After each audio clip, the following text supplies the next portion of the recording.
Thought Bubble Audio.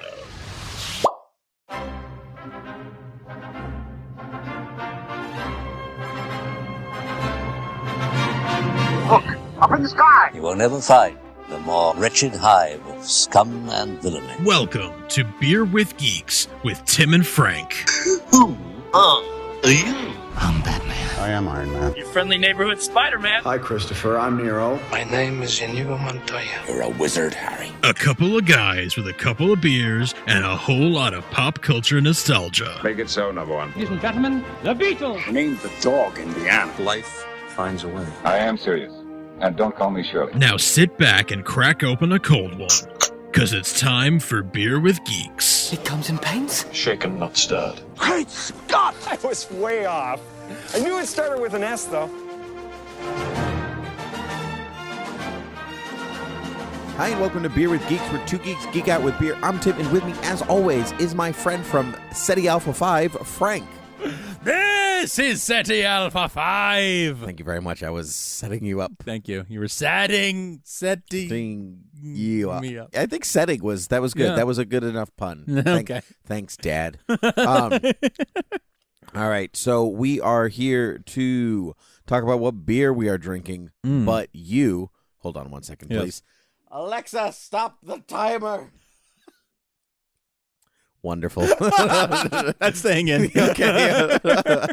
Wonderful. That wasn't a bit, by the way. His Alexa was off in the other room. The timer was really going. Okay. So should I just yell things at her as the things The podcast goes along. So we're here to talk about the beer we're drinking, but I have to apologize to whoever's listening whose ECHOs just went off. I'm sorry. I don't care. It's I'm fine. sorry. I'm still leaving it in. Sorry, guys. Most people listen with headphones. We're fine. Yeah. Okay, so we are here. We're going to do a slightly different format today because we are here, Frank and I, to do a commentary track on Star Trek II, The Wrath of Khan. That's right. Because it is the 35th anniversary release of that film this month. So I got beer that is Wrath of Khan related, sort of. Okay. Because there's no Star Trek related beer. So, first one, I got Harpoon's Leviathan IPA. Yes. Okay. And now, could you please tell me why that's Wrath of Khan related? Well, I'm assuming because there's a Leviathan class ship in Star Trek. Was that also good? Also because he tasks me. He tasks me, and I shall have him. Oh, okay. Which yeah. which sure. which is we're talking some Moby Dick here, which is That's right. There's a more Moby Dick in First Contact, but Sure. So I got that, the unseen whale. So I also got. Are you ready for this? Yes. I got Arrogant Bastard Ale. Is this?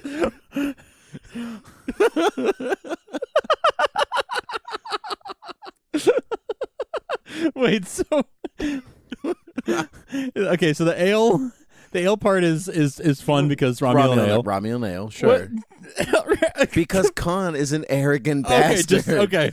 Also Kirk. Because it's just two arrogant bastards going head to head. That's what this whole movie is about. Okay, a bunch like of it. arrogant people All right. feeling themselves, I'm and in. that's why I got it. Look, Cool. I'll be honest. Yeah. I didn't know what I was going to get. I didn't go into the store Sure. being like, I'm going to get Star Trek theme. Sure. And it was the grocery store selection, not a liquor store selection. Right. So you're more limited there. I probably could have done better. So people can write in all they want and say you should have done this. I had to work with what the store had.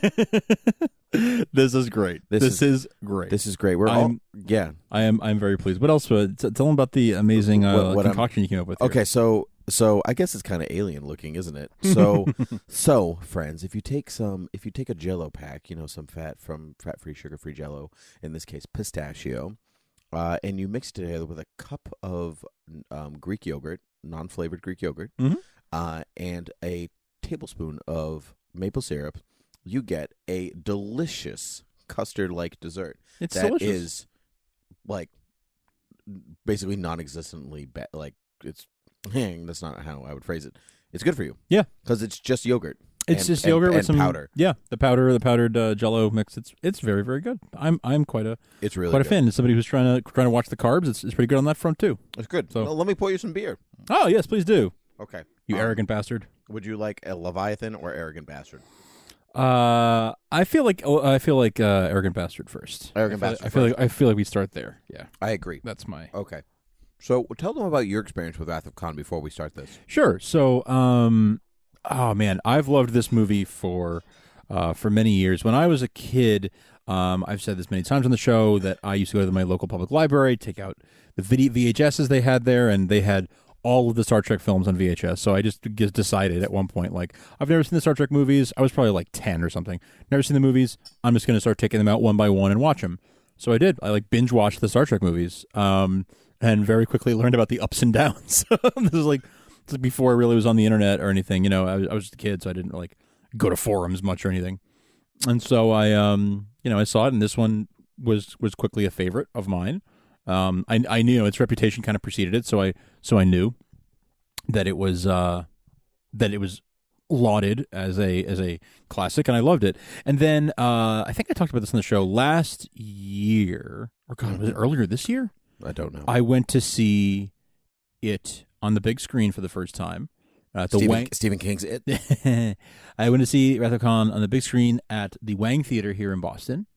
And I was able to see it with a Q&A from George Takei afterwards, which was really, really fun. So, this is my second time in the last year or so seeing it. But I'm always in the mood for it. I'm always in the mood. It's up there for me. It's always a lot of fun. Wonderful. What about you? I didn't see it until I was in college. Okay, I kind of thought you because I watched more of the Next Generation when I was a kid, right? And then my first exposure to the original cast, Star Trek or original series, was the motion picture. Wow! So it put me off Star Trek for a while. Yeah, as you can tell. Yeah. And so I didn't see this till college, and I don't remember why I watched it. To be perfectly honest, But it was a terrific movie, and I loved it. It was one of those movies where you go, oh, this is not just a Star Trek movie. It's just a good movie. Just a good movie. Yeah. Because even without, at the time, having not watched the original series, like, really, and then, like, all this stuff, I go, oh, so this is what Star Trek is. Like, you can feel years of history and friendship and chemistry in it. And so, like, when people are listening to the commentary track, they know what happens. So when Spock dies, even though like I hadn't really had a lot of experience outside of like general pop culture Spock stuff, I was like actually moved. Yeah, because you still got it. I mean, you still got the gravity of that moment. You do. I think if you had never heard of Spock before, and Captain Kirk, whatever, it wouldn't mean the same thing because like they don't have a lot of time together in the movie itself. They don't have a lot of screen time together. So it does rely a bit on what you know about them. You need to know the history a little bit. Yeah, but I think it's a very effective film. I just saw it on the big screen. I went to go see it for the 35th anniversary. So this is the second time in like a week that I am seeing this movie. So I take about 2 weeks. So I hope you have like your thoughts all like. I have some thoughtful audios ready. Hey, absolutely. Cool. Should we maybe before the movie starts, should we do our usual shtick of what we say at the end about places you can find us and things like that? Absolutely. You can find us at beerwithgeeks at Gmail, Twitter, and Facebook. You can also go to thoughtbubbleaudio.com and check out all our other Thought Bubble audio shows. You can also head over to patreon.com/thoughtbubbleaudio and give us some of your hard-earned pennies. In exchange, we will give you some things. Yes. You can also rate and review us on iTunes and find us at all the places podcasts can be found, such as iTunes, Satchel, Overcast, and Google Play. Yes, sirree. Wonderful. I'm getting real good at that, aren't I? You are getting real good at it. It's almost like you do it a lot. Yeah, it's almost like I do it for 3 shows. Almost. Nah, 2 shows. You get to do it for Supergirl. Yeah. Generally, yeah. Do you want to know why? Trick why I make you do it for Supergirl, or I quote-unquote let you do it for Supergirl? Why is that? Because I can never remember the Twitter handle. TV Supergirl? Yeah, I can never remember it. I know. TV Supergirl, I never remember it. The person who owns at Supergirl TV Talk wants to give it to me, we can talk about a fee. Great. So we are not watching the director's cut of I don't Wrath think of Khan. No, we're watching the version that's up on Hulu. Yes, which seems to be the theatrical version for what we can. Yes, tell. I do believe it is, but we'll find out. Like if all of a sudden there's a scene and Frank goes, "Hey, now that wasn't there. You're also an all-star." So I am about ready to begin. Let's do it. You may press play when ready. Okay. Franchise, but who cares? Okay, and And we are going in. Captain is taking us out in 3, 2, 1, play. Okay, for a second I was afraid it wasn't going to play. So we got the Paramount logo coming up. Paramount, a Gulf Western company. I forgot the theme to Star Trek already. Thanks. Thanks. Okay, well, we have plenty of credits to talk through. Yes, we do. Actually, I have a query. Okay. So the Star Trek films have many different themes, you know, whether James Horner was there or not. Oh, there, yes, Jerry yes, Goldsmith was there or not. Is Jerry Goldsmith to the motion? Yeah, Mm-hmm. motion picture. So my question is, why is the television theme so absent? Like, it's barely in this film. There's like a tiny motif of it, and I wouldn't even call it a motif because it doesn't reoccur. No, it's just like one time. It's a one-time thing, and it actually, I didn't notice it till I saw it on the big screen, and all of a sudden I was like, why am I not listening? Like, why is this theme not present? Excellent question. It really, by all rights, should be there. And it's kind of too bad that we can't listen to music listen to the movie while we watch it. Right. We do this because I'm kind of not remembering what the music is that's here. It's not the it's the same theme as the Next Generation. No, not in this one. I don't think. Oh, really? Because the Next Generation is the Jerry Goldsmith. Yeah, that's right. And which I think is in the motion picture, and several others. But James Horner did this one and didn't use that. He did this one and Search for Spock. I want to say you're right. Yes. Yeah. 2 and 3. Yeah, I can't remember the music. It's in these opening credits. I always forget, but then I hear it. I'm like, that's right. That's it. Mm-hmm. That's it. Very, very good. James Horner is amazing, obviously. Paul Winfield, what an interesting. He's such an interesting actor. Why? Explain. I don't know. I've always been. I this is probably the first thing I ever saw him in. But then whenever I saw him in other things later on, I was like, this guy looks familiar. What do I know him from? And then whenever I see this, I'm like, what's he look familiar? What do I know him from? And I'm like, oh, it's probably from this. Oh. It's probably from it's this. actually just the movie. It's just this. That's looping. But whenever I've seen him in other movies or like making TV appearances or whatever, I'm always like, why does he look familiar? Wrath of Khan. 3 words. Wrath of Khan. Wrath of Khan. And of course, I mean, we'll get to this, I'm sure, but just the very fact that we have Ricardo Montalban in a Star Trek movie is I know. just amazing for so many reasons. He's such a I don't know. He's just so over the top in such a great way. Well, the poor guy was, when he wasn't filming, was on a walker because his leg was so bad. That's right. And you can kind of there.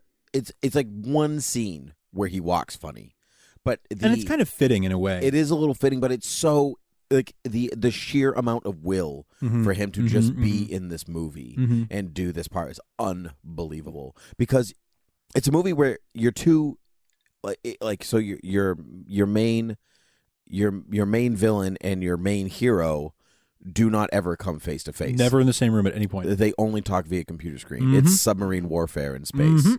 But you can almost feel how, like, if they were in the same room, how much he would just crush Kirk. As much as Kirk is great, he would. He's not a. I mean, Khan and his people are literally supermen. Like, they are superhumans. It's just there'd be no competition, which is they kind of have to be kept separate for that reason. Yep. Otherwise, the story would just fall through. I love how it's the actual crew of the Enterprise doing this, doing the Kobayashi Maru. Well, it's smart because the audience thinks it's real too. Exactly. That is definitely the intention. And it had leaked. It had leaked that Spock was going to die in this movie. So stupid pre-internet people leaking things. Good thing we don't worry about that now. Hey, look how that almost looks like a Death Star. It's almost like this is ILM. It's almost like it's Industrial Light and Magic. I know. It is, yeah. Actually, the special effect, like the computer special effects in here, are great. They really are. Yeah. Like, you still kind of see stuff like that now. Yeah. I mean, like now it's like stylized. Yes, now it's like, look how retro and fun it is. Yeah. But the fact that we still kind of use it is awesome. It is. Yeah, it's cool. It's so cool. It's very cool. But yeah, so that's why we're about to see Spock, quote unquote, die. It's because they wanted to throw people off the scent, and they were like, if we throw this in, I mean, it must have been late in the game that they decided to do that, but they knew that the script had leaked and that part had gotten out there. And so they said, let's just fake kill Spock at the beginning and everyone will think, oh, that's it. Which is genius. It's genius. But then also in doing so, they create this very, very important plot point. Yes. Yes. I wouldn't necessarily call it a plot point. Maybe more plot thread. Yes. I mean, there are lots of themes in this movie. One of them is definitely aging and fear of death. Mm-hmm. Yeah, of course. Well, I mean, think about and then Sulu just taken out. He's gone. He's gone. I actually love the bridge of this ship. I think it's beautiful. Mm-hmm. It is very dark. I think this it's not lit well. The bridge. I mean, obviously right now because they're all dying, but I think it's brighter here with the emergency lights. Yeah. Oh no, bye Spock. That's not nearly as good as your last one. Look at him him mugging for yeah. Camera. We're dead in space. You're right though, because on the original series, it was very brightly lit, right? Because it was TV in the '60s, right? And that was how it was done. I love this shot. Oh, great reveal of him with the backlighting. Oh, it's great. And even as a Vulcan, she's still showing some emotion of boy, I'm in trouble. Sonic, I'm in trouble. Here comes a teacher. Yep. And it kind of it shows that he is, he's the admiral. He's the person in charge. He's to be respected and all that. Yeah.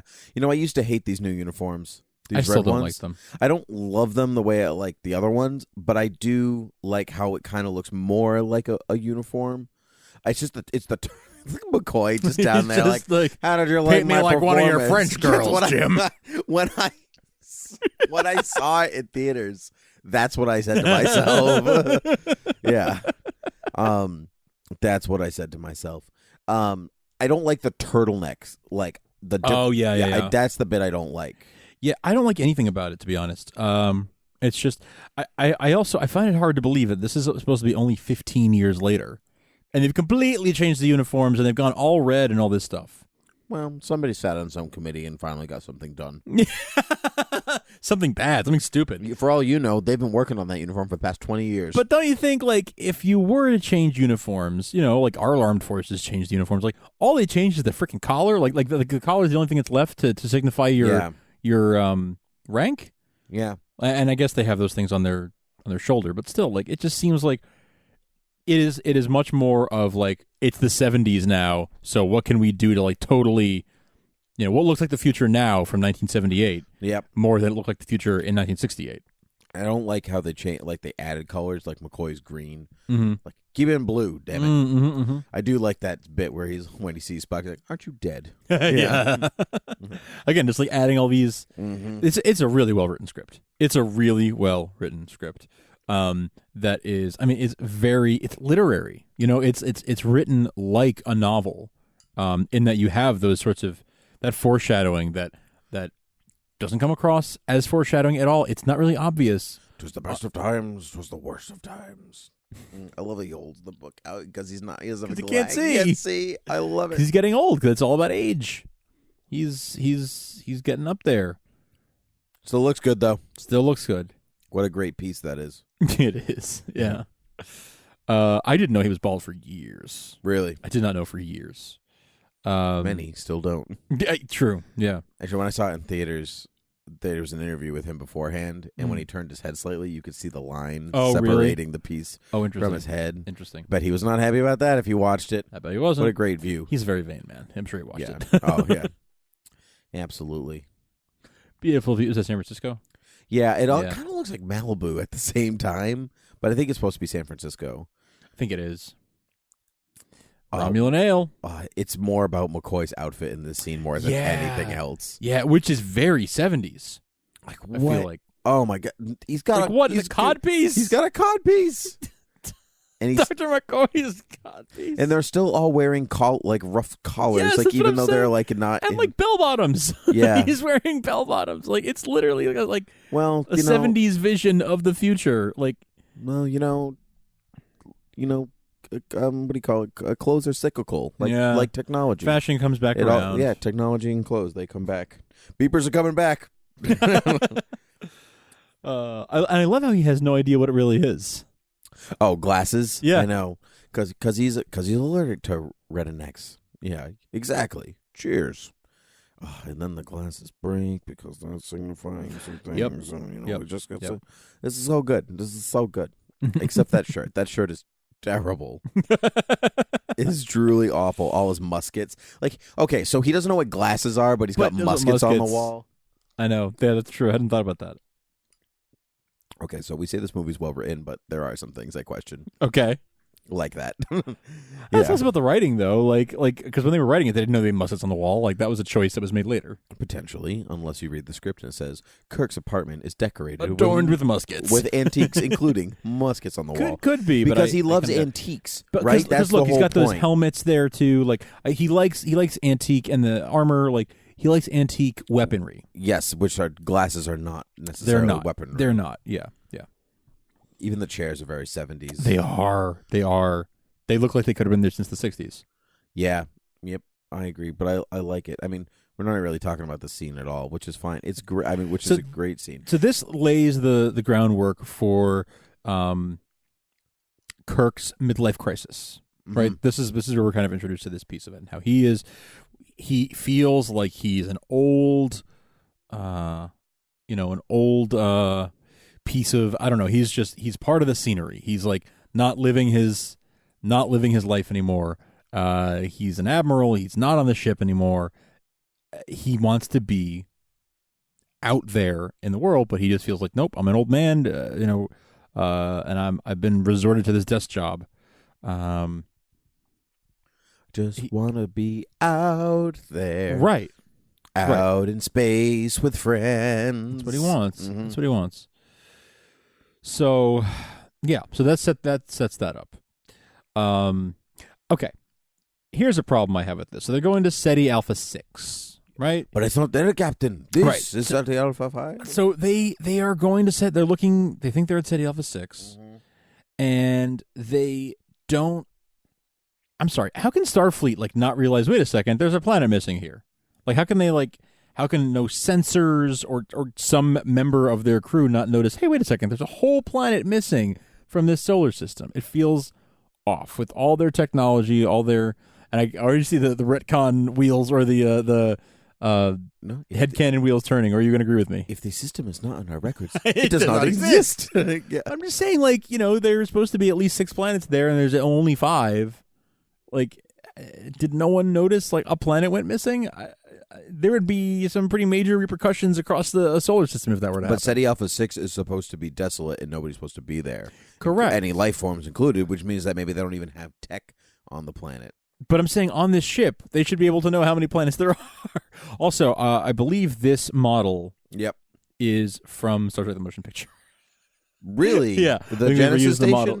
The model, of the... what's it called? I forget what the name of the station is. Interesting. What do you think those red blinky lights do? I don't know. It's a hadron collider. Sure. Yep.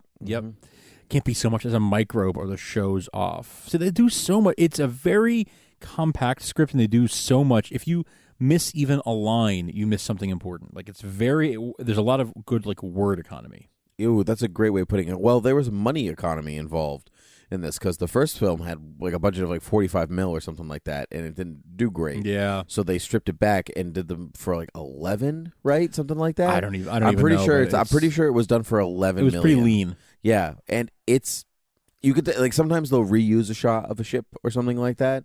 But it's never as blatant as Superman 4: The Quest for Peace. No, they use every bit of what they have to optimal effect, and they save their money when they really need their money. Yes, like the shot of the Genesis cave and stuff like that. Exactly. Yes, that's great. We already saw this shot. You know what I Sure. mean? So they're just gonna instead of doing another angle, just reuse it because you might not notice. And this was the beaming down look, that stuck around through the Next Generation and everything. That's what it looked like for decades. Really? Yeah. If you watch Next Generation, that's pretty much what it looked like. Yeah, I think you're. They probably got an upgrade, but that was the basic look. It's a good. It's a good look. It is a good look. It is a good look. But yeah, Their spacesuits are dumb. They are dumb. I know. I don't like a lot of the. I have to say, in general, the like clothing design, for this era of Star Trek, not one that I'm crazy about. I'm fairly certain that the costumes are done by Anne Roth. I don't know the name. Should I know that name? Anne Roth? She's a very famous costume designer. Okay.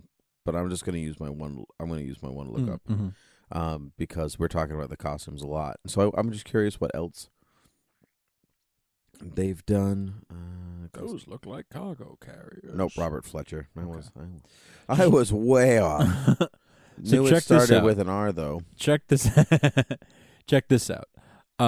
They're both wearing earbuds, right? Or like headphones or something under their helmets. Okay. Just keep that in mind. Okay.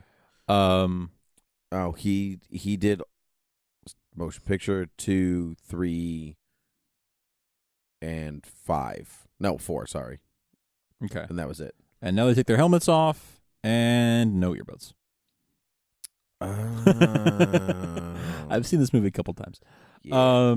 Yeah, and like even the helmet. Fine, I'll test you. I'm sorry. What's the name of that captain? Terrell. Very good. The handle on the front of their spacesuits, like what's that about? What's that even for? It's for gripping. Apparently. Maybe for like a rope or something if you need to, I don't know. Yeah, that makes sense. But it is literally a handle. It's literally a handle, which I believe will come into use in a little bit. Yep. Yeah. It is like it's a weird box.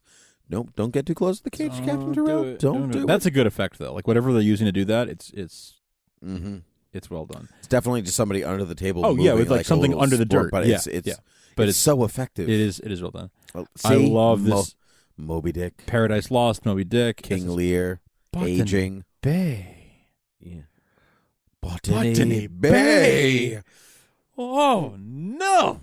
Do you want to just do bad lip sync? You should pickles.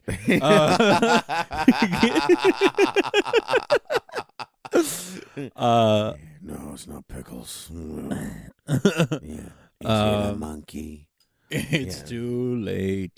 Check off. It's too late. Now, what? Because what's your retcon for? That's creepy. It's creepy as hell. What is your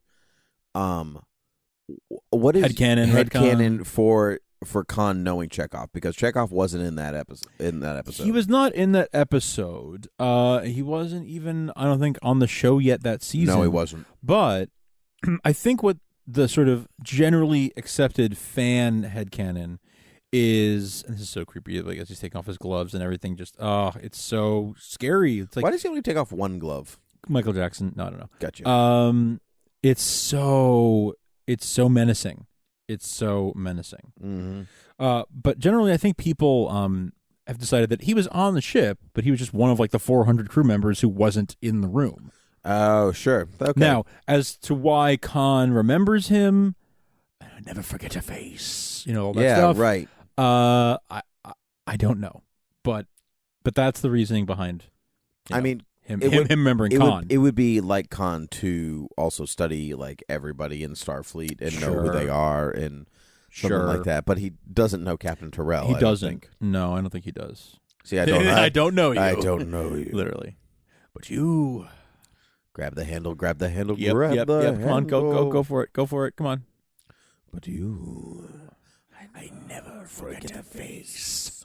Oh, it's just the way he says everything with such intention and such purpose, and I would, I'd love to see alternate takes of these scenes of his alternate readings of these lines. Would love to see that. Is that just? I'm noticing now, and the thing behind him on the wall. Yeah, that looks like a little mini like space capsule from like the Apollo era. Or something. I wonder. I mean, it could be. It could have be been some piece of something. I mean, could be whatever. Or it could be decorative. Yeah, but also it's interesting that his crew, all blonde hair, blue eyed, yeah, and they were not on the show.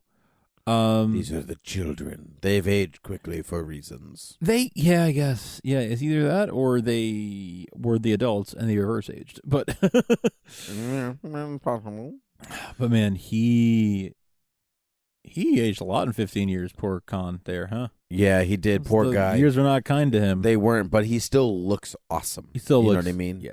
But you know what kind of works for being on Ceti Alpha 5 and how like harsh the environment is, and you know what I mean? Yeah.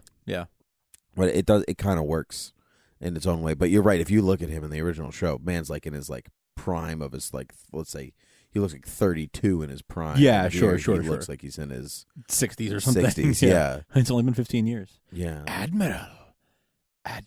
He's so vindictive. He's so angry. And I love the just like, you very quickly and easily, and again, with so much economy, you get this like, he is thinking like, oh, Kirk must be thinking about me every day and saying like, oh, I sent that con off to space. And it's like, no, it's even worse than that. He doesn't think about you badly. He doesn't think about you at all. Which is such no one remembers. Wait. This is Ceti Alpha 5. There you go. I needed you to say it with him. Thank you. I couldn't miss it. Ceti Alpha 6 exploded 6 months after we were left here. Oh, so good. But yeah, he also, can we talk about the way this is shot and lit? Like, I know this is 1970. Oh no, probably 1981 by now. Yeah, right. Because the movie came out in 82. Okay. I was gonna say it is lit like an 80s. It's lit like Terminator or something. Oh, or sure. Blade Runner, or one of those. It's lit like there's a lot of color. There are colored lights, but there is like there is the white light as well, and it is very how can I say this? It's a combination of, and I don't know, this is where my cinematography knowledge goes off a cliff real fast, but these like close up shots like look, whatever film stock they're using and whatever lighting. I probably sound like an idiot to anybody who actually knows anything about film, but it looks more real. Like the color and everything looks like almost like they're in the room with you. Mm-hmm. That you start to get that look starting around the 80s. Before that, there is more of a different quality to it, but this has like that filmic, realistic look. Do you understand what I'm saying? I'm having a hard time articulating it, but it has more of a realism to it, and I love that. I love that look.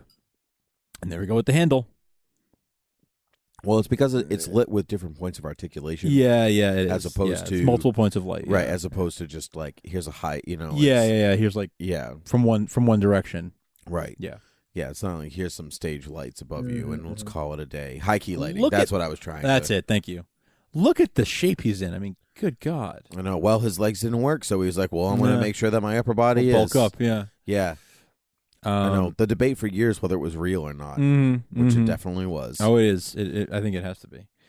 This is also another this is a really terrifying looking creature. Yep, it is super gross. Yep, he is sweating profusely. Mm-hmm. Yeah, get it. Oh, that thing is get it. There's more than one of them. I love that he's wearing a Starfleet medallion.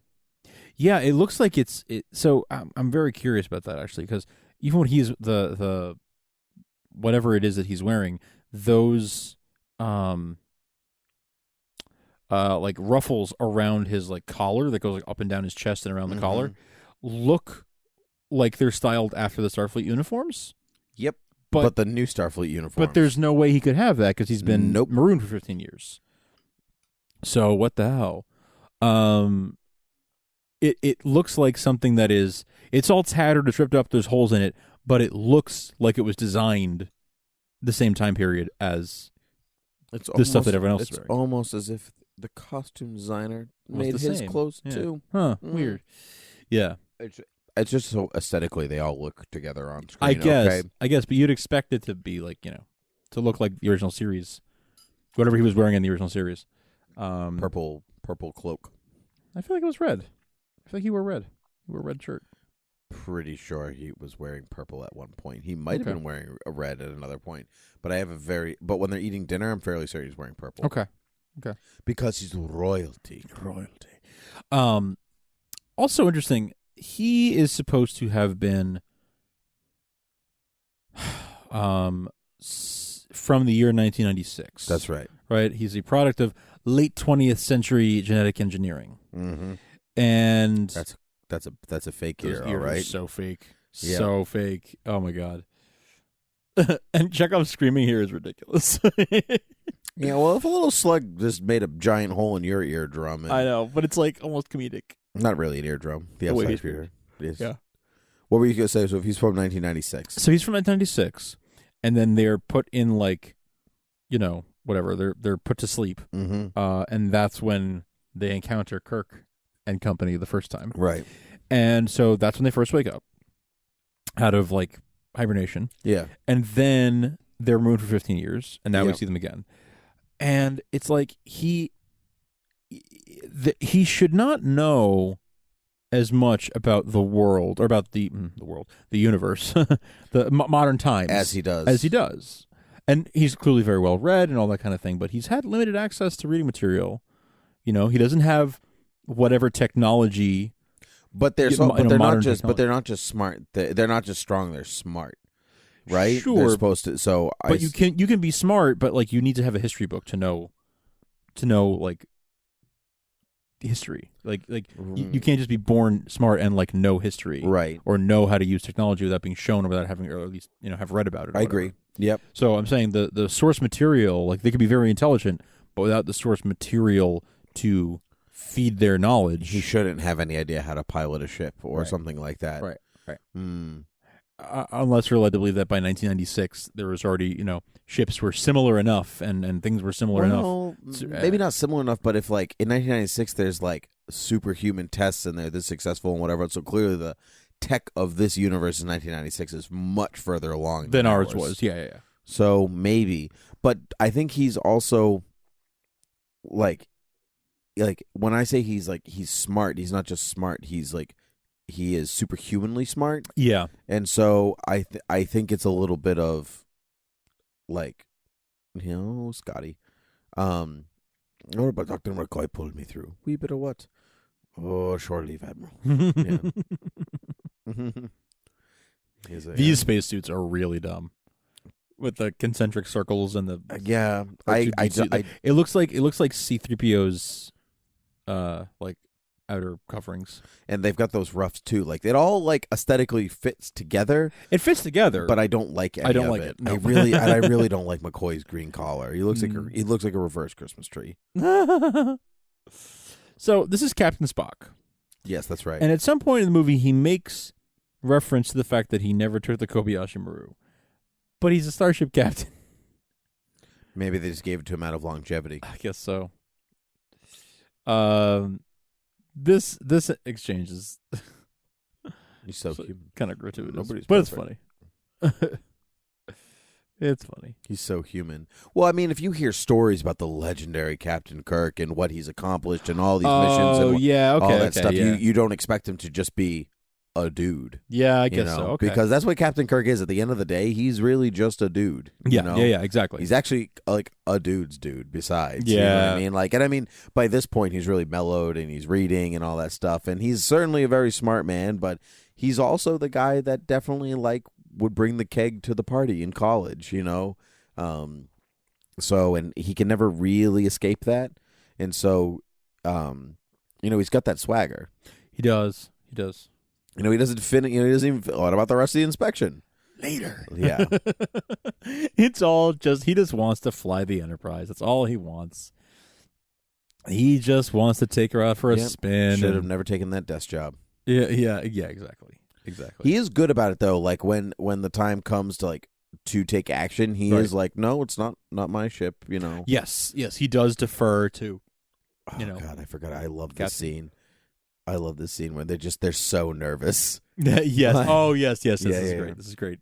But that's what I mean. The bridge is it's so dark, Especially compared to the original series, where this would have been much brighter. I think it's still. I mean, I like that it looks like natural lighting. Yes, but it's still like a little too dark. There's so much shadow on all of their faces. Mm-hmm. this kind of reminds the scene of going out kind of reminds me of Galaxy Quest. Laredo, take us out. Yeah. It was all like just going a little bit to the side. Yeah. Yeah, you've heard that the Galaxy Quest series is back on, right? Back in development. No. Yeah. Really? Yeah. So like 2-3 years ago, it was because it got halted because because Alan Rickman passed away. Rickman passed away. I was going to say because Amazon Prime passed away. Lols. yes, if he wants a tranquilizer or whatever. Yeah. It's funny though. Like he shouldn't be that nervous. Like you've still got like no one's gonna if she makes she's not really piloting it. Like she's just giving the orders. Yeah, that's a good point. Like if she was to do something really stupid, they would be like, "Are you sure you want to do that? Take a hard turn right here." Right. Yeah. They'd be like, "Are you sure about that?" That's true, Lieutenant. That's true because Sulu is piloting. Yeah, right. So and if Sulu can't take the Enterprise out of docking bay by this point. And granted, he has to follow her orders, but he might sort of push back and be like, "Are you sure? Before I do this, are you sure that's what you wanted? Sure you wanted a right turn in space dock? You sure about that?" Mm-hmm. Anyway, still a fun scene. It is still funny. It's very funny. Galaxy Quest. I think it's Paul Scheer, comedian and writer. Yep. Is he tweeted like, by Grabthar's hammer, I will write thee. And so he is apparently writing the show. That's awesome. So yeah. If you look it up, it's back in development anyway. So hopefully it comes to be. But I'm excited. I'm excited for it. I hope that it pans out. I hope so. Yeah, because they were all on board, weren't they? I think most of them were. Yeah, which like is pretty. That's a pretty big deal to have all those people on board. Because not all of them are huge names at the time. No. Like Tim Allen was, and Alan Rickman was to an extent. Gordon Weaver, of course. Yes. But then to also like go back Shalhoub, and Tony Shalhoub and Sam Rockwell. Sam Rockwell, sure, yeah. Like that's pretty big. Yeah. No, those are big names. Now they're much bigger names than they were back then. Right. I mean, Tony Shalhoub had his own show for several years. Sam Rockwell can headline a movie if he wants to. Right. Like, that's huge. Yeah. And still to have Sigourney Weaver and even Tim Allen, even though he's sort of like who's doing Last Man Standing. Yeah. Which is over now, I think. Oh, is it? Yeah. Okay. A Regular One, that's what the name of the space station is. Regular One. Yeah. And I love that there's still static on the screens when they make transmissions and stuff. It's funny with the things that whenever you watch sci-fi and they are predicting what the future will be like. Some things are so advanced and other things are like because they can't see beyond well, of course there's always going to be static because that's just how radio waves work. Right. Or there will always be data tapes. Like, how could there be anything other than tapes? That's true. That's the highest tech thing they can think of. Right. That's true. Well, I mean, they're thinking of video calls, right? Right. Which is certainly which is already a big futuristic thing for that time. But they also can't really give us a clearer image than what they're giving us of Chekhov right now. It looks like a 70s TV image. Right, because that's as best as they could do. That's what right. It would be weird if all of a sudden, we see we see a Chekhov in 4K. Right. You're like, how did you do that? Also, the screens aren't flat screens. They're they have a back to them, like TVs had. Or even the computer inside Kirk's apartment, his home, is like a big honking 80s desk computer. They could not think of anything it'll be the size, it'll fit in the palm of your hand, or it'll be a flat TV, or you won't need to enter. There won't be all these unmarked buttons, or all of that. That was the best they could think of. And I mean, sometimes things think get advanced like that. You'll get I don't know, a sci-fi version of an iPad years and years and years before we got an Next iPad. generation. They had tablets. Right, exactly. But the funny thing with tablets is whenever someone needs to bring, say, Picard, a briefing on something, they're carrying an armful of tablets. Instead of one tablet that has all the information on it, it's here's your 7 tablets, Captain. They're not books. This is not an effective use of company gigabytes. funds. Yeah, right. Yeah. You do something different with your hair. Yeah. Yeah. Self-expression doesn't seem to be one of your problems. I love his face right here. He's so... Oh, my God. This is one of Kirstie Alley's first movies, right? I think it said introducing Kirstie Alley. I think it's so her first it could movie. be like her first big movie. I think it is. Yeah. It's her first big one. Yeah. Wow. Can you believe that? Like she started in Star Trek. Like, you know, I know. I think Cheers for her is like the first thing. Sure, the first thing that I knew her from. I think for Richer or Poorer. Oh, okay. With Tim Allen. Do you remember that movie? No, I don't. They're like running away from something and they end up in Amish country and have to pretend to be Amish so they don't get caught. It's like Sister Act, but with the Amish. Oh, instead sure, of nuns. sure. Okay. Yeah. You know, that effect. Who's holding up the elevator? The damn elevator. She changed her hairstyle. Yeah. I hadn't noticed. Wonderful stuff, that Romulan Ale. Oh, man, the dry humor of these two is so I great. love his face when he's just waiting around. Like, his eyes just kind of wander, bites his tongue. The effect of the elevator or whatever it's called on the Enterprise, just, you know, the one shot where you see the door close and it's the same shot and the door reopens, and they did it on the old show and they do it here. Mm-hmm. The fact that never gets old. That never gets old. No. It's always just like, this is so cool. Like there's no cuts and they're in a different part of the ship. This is so neat. Like going back to the 60s, and even, I mean, obviously they do it now. Like it's not as special anymore because you're like, well, whatever. Like green screen or whatever. Yeah, but it's great that they're like moving a set. They're literally moving a set. Yeah, it's great. It's great. Sometimes it's funny that like the low fi or the low tech version of a shot, still is just better sometimes because it just looks real, because it is real, right? Yeah, well, looks real as real as you get. Transmission jammed at the source. Again, the static is just it's so funny. That's like their communication's being blocked right now, so the static, I guess. But makes what I'm saying is like if your internet went out, you wouldn't get static. It would just cut. You know what I mean? Like if we had a Skype call, you wouldn't see static. It would just die. It just or cuts. it would stutter and die. But that's an excellent point. That's what I'm getting at, is more of the, not the fact that it's going out, but the way it's going out is using static and like, I can't hear you. Like that doesn't happen today. No. Everything's digital. There's no static, doesn't exist anymore. No, and although we do sometimes, like phones cut in and out. You know, if you have bad reception, sure, but you don't get that like snow effect. Yeah, well, that's true. It's also like when somebody hangs up a cell phone, you don't get. Well, that's what I'm saying. Yeah, you still hear that. It's as if they couldn't see past the beeping and did that. Yeah, it's great. I totally agree with you. Yeah. And he's in his colon R or whatever chamber. Something would be wrong in regular one. That's a cool shot. That mirrored thing over. It's very Spock's cool. Shoulder. Whatever that is. It's a mirror with lights. Regular one. I think it's supposed to be like a tunnel, like a window to the outside. I think that would be, you know what I mean? But yeah, I really don't know what's happening there, actually. Yeah. Spock, these cadets of yours, are they able to respond under pressure? Yeah, I mean it's almost like Kirk wanted this, you know, like we're just gonna go on a little joyride. Oh wait, are we the only ones in this quadrant able to help? I would love an extra scene of him before he flies out, like going to Ceti Alpha 5, meeting up with Khan, and just setting up this whole thing. You know how you hate me? Yeah, remember me who hate me? So I'm going to give you all this info, and you're going to kill some people, and I'm going to get to go to space and do one last hurrah before I get to do it for a few more films. Cool. Alexa, set timer for 15 years.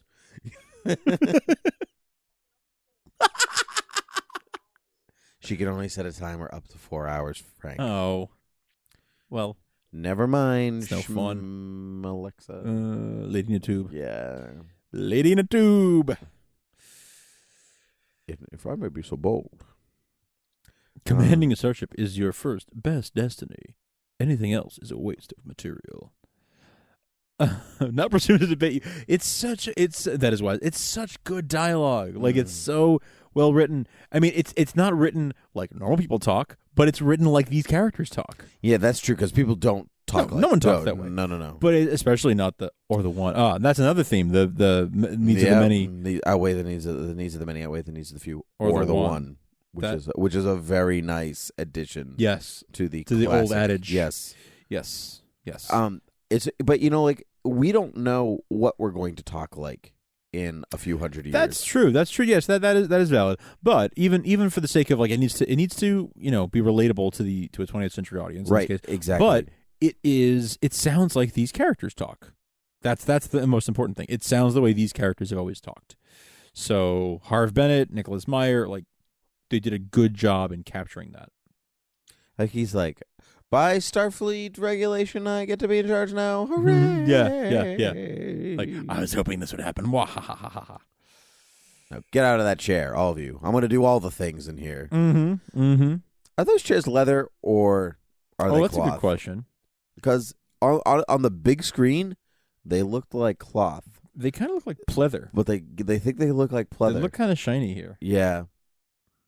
It's sort of hard to tell. I think you could have sprung for the leather Starfleet. So much for the little trading cruise. Yeah. Oh my. That effect must have been mind blowing in 1981. Yeah, probably. 82. Because you don't need. That's not a Star. That's not a like you don't see it in Star Wars. That's not how. No, they you do don't see it there Lightspeed. either. Yeah, no. Nope. Ugh. Oh, they had cloth. Ah, yes. Yeah, the Enterprise gets pleather. Enterprise got it. Well, because it was just newly redone, right? Yes, that's right. So, yeah, right. Which is why there's a brand new crew on it. mm-hmm. Right. Yeah, even that's explained. Where it's sort of like, well, why don't they just have the old crew It's a training on crew. it? But it's because it's Training. It's a young man's game. Kirk said earlier. It Space is. I travel's a mean, young he's man's not game. wrong though. I mean, like to go out and it's uncomfortable. It's tiring. I mean, it's like being on a submarine or whatever is for me. He tests me, and I shall have him. Now this here, I'll chase him on the moons of Nibia, and around Antari's maelstrom, and perdition's flame. Before I give him up. All that. So he obviously took that thing from Moby Dick. Yep. And altered it with these places from space. Mm-hmm. But again, he hasn't been to any of them. So like he may know where they are or whatever, but he's such a poser because he's never been to any of those places because he's since 1996. That is. He's just a total poser. He's just like putting in names of places he's never been to sound worldly. That is. You know what I mean? Oh my God, that is so true. He just wants to sound fancy. It's like if I was like, I will chase you around the Horn of Africa. It's like, great, I've never been there, but whatever. Yeah, that is one of the most accurate. Cape of Good Hope. That is one of the most accurate things I've ever heard you say. In a million bajillion years, that's one of the only things that I think. I'm looking for the. I was actually curious on the. Curious about the exact quote from the Moby Dick from the Perdition's Flame and all that. Yeah, but I'm gonna end up scrolling through like every quote. Oh, I just saw Perdition's Flames. I think I identify for retina scan. That's a real thing. They called that.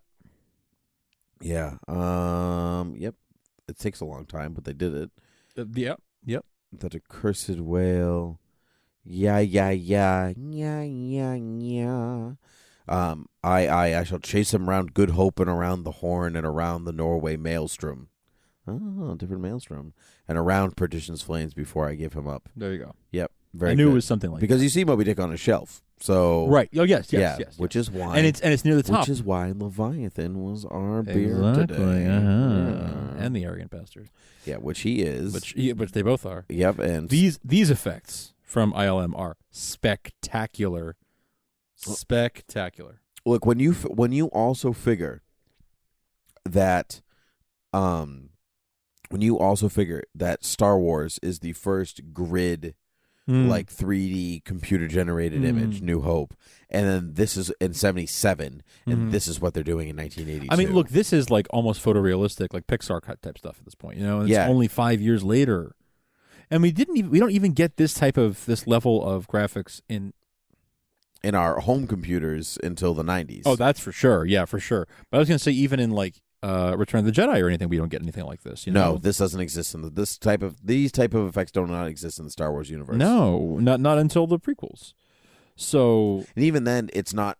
They don't exist. They don't exist like in this the either. universe. Yeah, you're right. Yes, in universe they don't exist. That's absolutely true.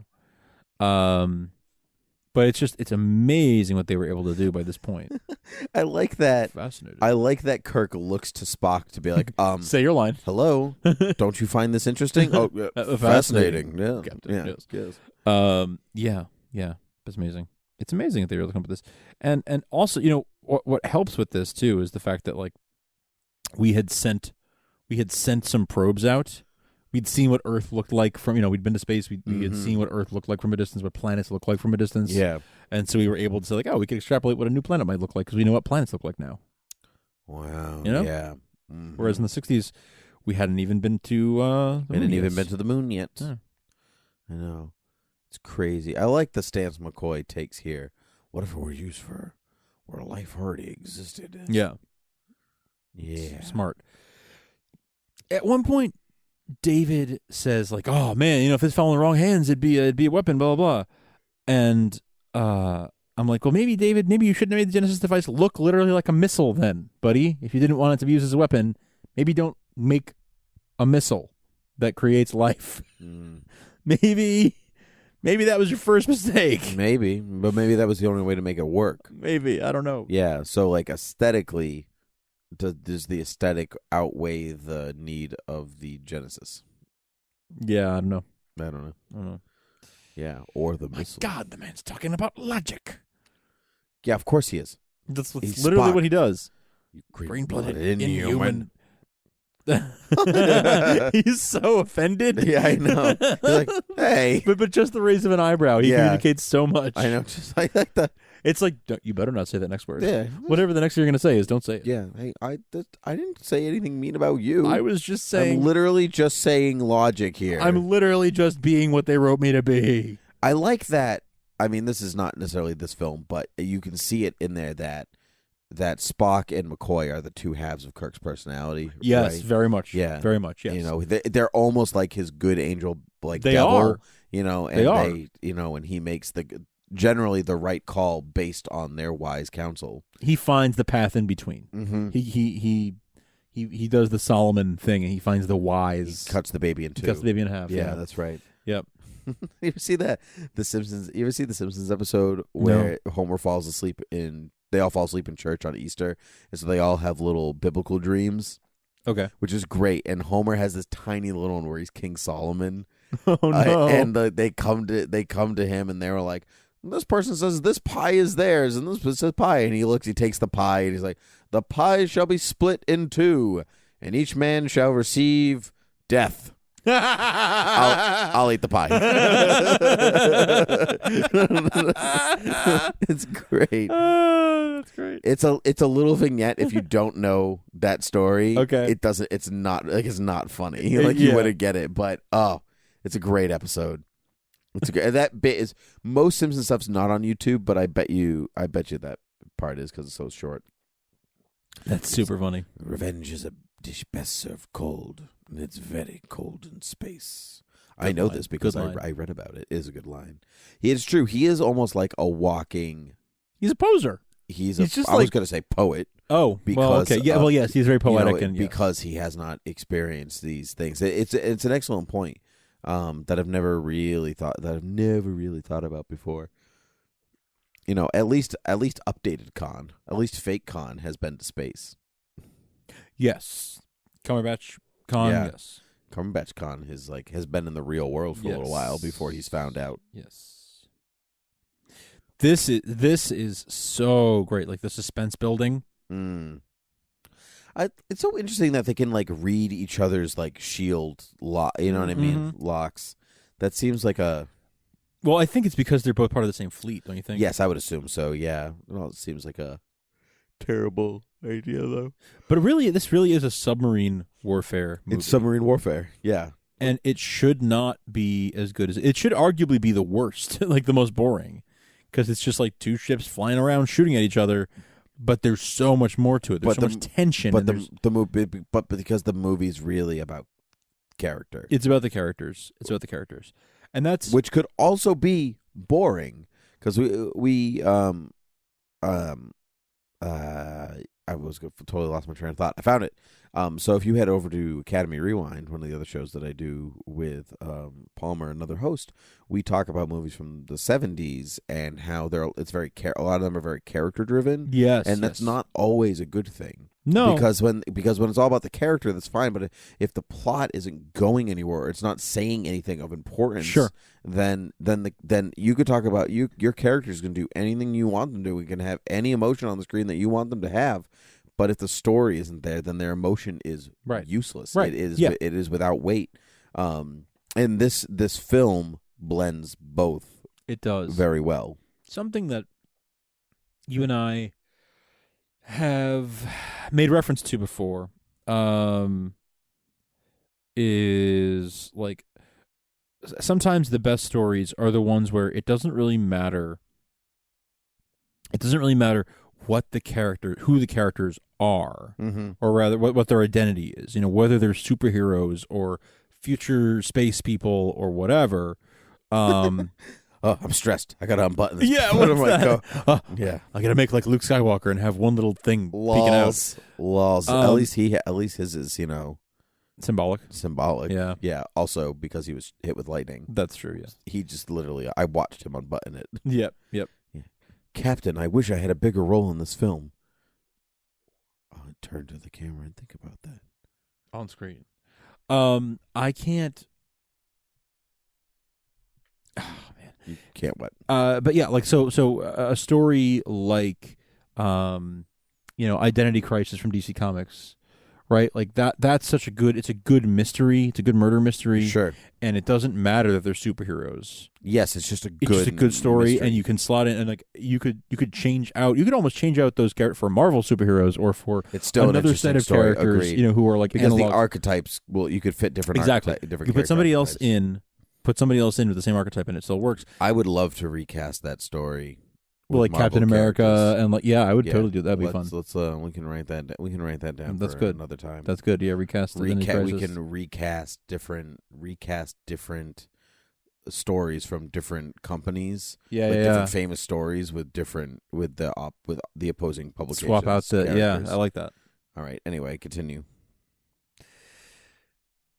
So the way that Kirk,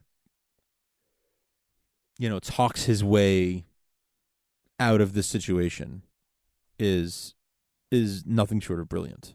And because he is appealing to Khan's hubris and his desire to like lord it over Kirk. Don't insult my intelligence, Kirk. Mm-hmm. But this is so smart. Okay, give me 60 seconds to look up the thing you're talking about. Because lightning quick. Getting information that we don't have that in the future. Nope. We need 60 seconds. And you feel like even here they do a really. Excuse me. Ooh, it's tired. I'm drinking beer. It's late. I'm drinking beer. Anyway, it's not even 8:00 yet. Shut up. You you suck. The suspense that builds here in these 60 seconds where they're looking it up and like, what are we gonna do? What are we gonna do? What are we gonna do? Like, I'll go back for help. Yeah. We're finding it. Gotta give us time. The British smash computers inoperative. Oh man, it's just so it's all so plausible. It's so plausible. He pulls up the glasses, but he does, and he doesn't want Khan to see that he needs the glasses. Yep, because Khan definitely knows that. Yes, what glasses are. Yeah, so he doesn't want him to see because he doesn't want to appear weak in front of his enemy, and so they're figuring out how to disarm them, which is so smart, and a little bit of a Deus Ex Machina, a little bit of a convenient plot device that we've never seen before, and we're learning about like, it turns out that one Starfleet ship can disarm another Starfleet ship like remotely, but whatever, we'll take that. It is still, oh man, it's so well written and it's so well crafted. Like, this story was put through its paces. It was clearly workshopped very hard. They worked very hard to make sure that everything was as airtight as they could make it. Mm-hmm. Sure, they had to invent this little thing of the ship being able to disable the other one from remotely, but whatever, that's fine. They did such a brilliant job with this. Mm-hmm. Through and through. I agree. The whole kit and caboodle.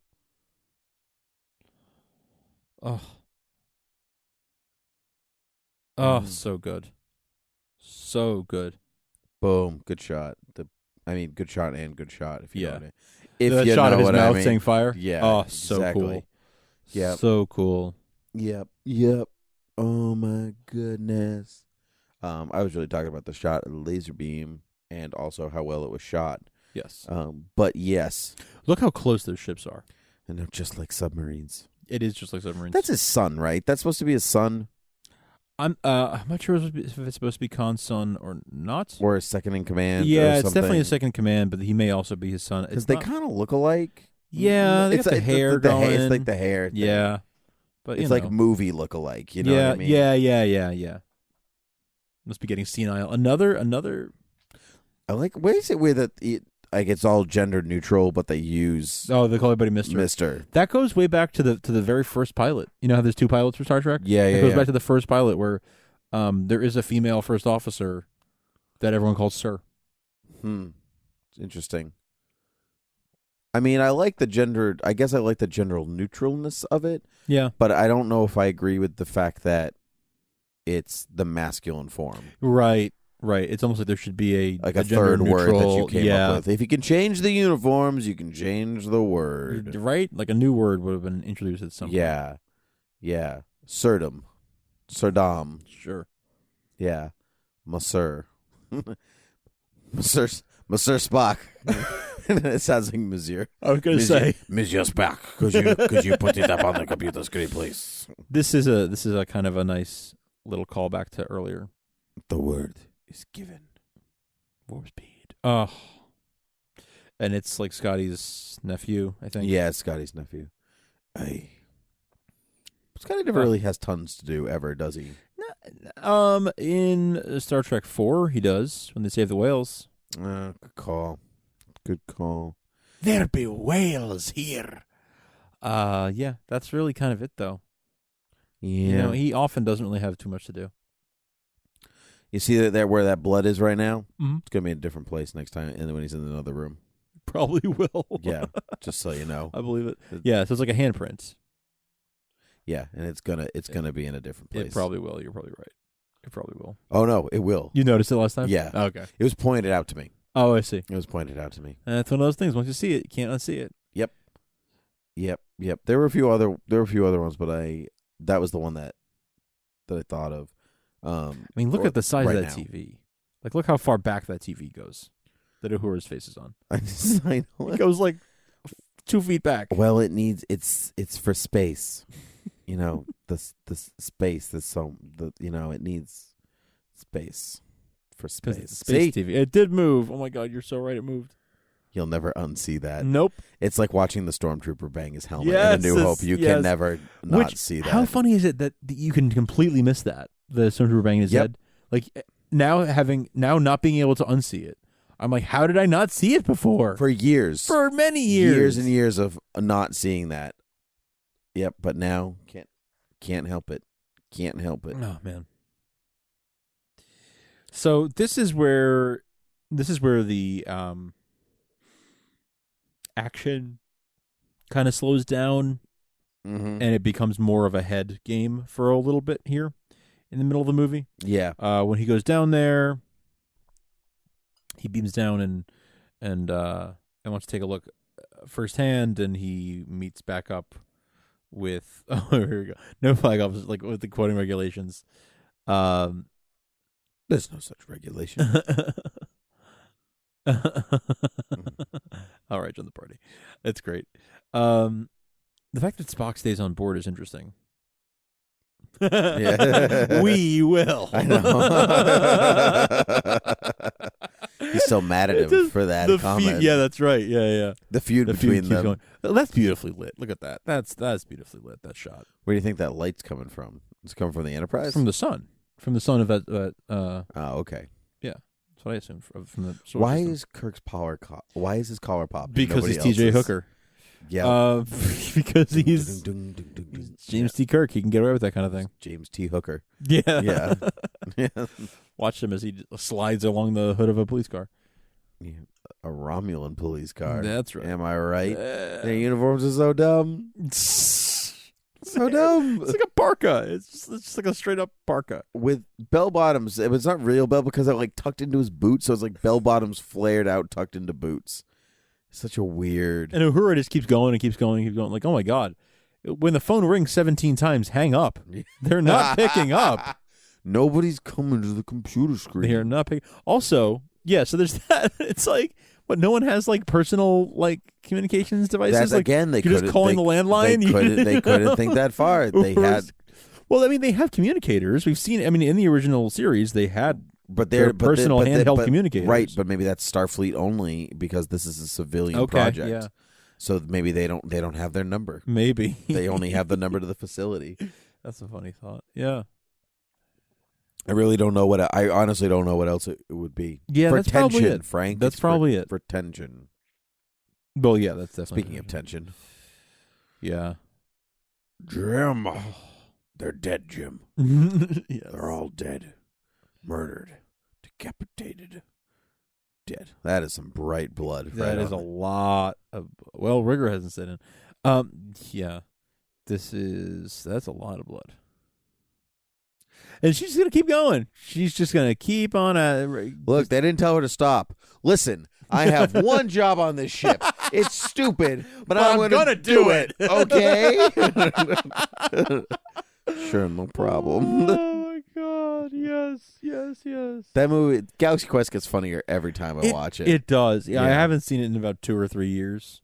Probably the last time I watched it, I was at home sick. I was home from work and I was not feeling well, and I was like, I'm just gonna let's watch Galaxy Quest. That sounds good. Please acknowledge. I mean, she's gonna keep going. And finally, Savick is like, all right, we're good. Yeah, shut up. And she's like, she's flummoxed by it. Like, okay, how'd you get there? Yeah, it's not like you just left here to go there. It's not like we have transporter beams or anything. Creatures in our bodies. So do those creatures just they crawl out? Eventually they crawl out. Unless you die. I think normally you die or you and then go they crawl mad. out. I think it drives you mad, and then you die and then they crawl out. But okay, he got lucky, I guess. But well, no, he didn't because he's still being controlled. Oh, you're right. I forgot. I always forget that. I always forget that until it happens. I shouldn't have said anything. I know. I would have been like, whoa, wait, what's happening? No. I mean, when it happened, I would have been like, oh, right, we're there. Yeah. But I always forget. I always remember that Captain Terrell is because he is acting still a little strange. He's acting like a person who's trying to pretend like they're not that's mind controlled. That's true. Scotty's just Scotty's Chekhov is why do I keep saying Scotty? Chekhov is being Chekhov. So I that's why I forget, because you know what he's supposed to act like and he's acting like that. He's just staring blankly into space. Well, for the moment, yeah. Not into space. You know what I mean? Yes. Yeah. You know what's up. I do. You know, this kind of looks like the Batcave. A little bit. With all the flashing lights and everything. The giant computers. The big computers, all the flashing lights. Kind of reminiscent of the 60s Batcave. That sign that says Bat Computer. Yeah. Trek labels. I do love the transporter background. I love that too. It's very cool. It's very like psychedelic. Mm-hmm. Hey, you've seen that Twitter account, Bat Labels, right? Yeah. Okay. Yeah, I follow them. Yeah. Good. They have a podcast too. I've never checked it out. But oh, really? Yeah. I don't really know what you would do on a Bat Labels podcast, but they are evidently doing one. I mean, they could just be talking about the show itself. It seems likely that that's what it is, right? Yeah, I mean, they don't have to. Maybe they pick an episode with the label that they release. Yeah, maybe. I don't know. You start the brisk oaky day with a brisky morning munchie, then pow!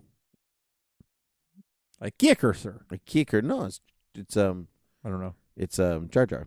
Oh, it sounded like Bartok. Yeah. Oh, okay. He looks pretty good for a guy from 1996, sir. Yeah. Yeah. Okay. Oh, here we go. If you don't hear this in within 1 hour, this freaking code. Like, it's hey, you didn't crack it. no, but it's like, wait, that's your code? Is like, oh yeah, whatever I say, just multiply it by the next order of magnitude. That's what I meant. If I say hours, I mean days. If I say, like it's so like. So, okay, so if you don't hear from us in 1 hour, means 2 hours? I forget what it was. Yeah, no, it was less. It was less actually, right? Because he said it would take days to repair the ship, and it only took a few hours. Oh, okay. So it's actually I said I had it backwards. So if you don't hear from us in 1 minute, then leave. Yep, just.